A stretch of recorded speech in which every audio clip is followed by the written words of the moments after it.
آخر التطورات التي تلت دور الربع من كان المغرب، أعلن الاتحاد الجزائري لكرة القدم بأن القرارات التحكيمية في مباراته ضد نيجيريا أثارت تساؤلات وخلفت استياء واسعا، حيث مست بمصداقية التحكيم الإفريقي، كما أنها لا تخدم صورة كرة القدم الأفريقية دوليا على حد وصفه.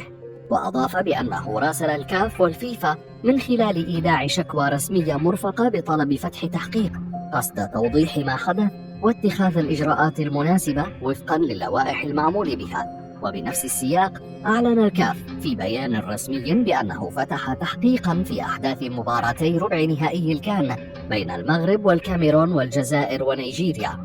كما جمع تقارير المباريات وأدلة مصورة تشير إلى سلوك قد يكون غير مقبول من بعض اللاعبين والمسؤولين، وأحال هذه القضايا إلى لجنة الانضباط للتحقيق، ودعا إلى اتخاذ الإجراءات المناسبة في حال ثبوت ارتكاب الأشخاص المعنيين لأي مخالفات.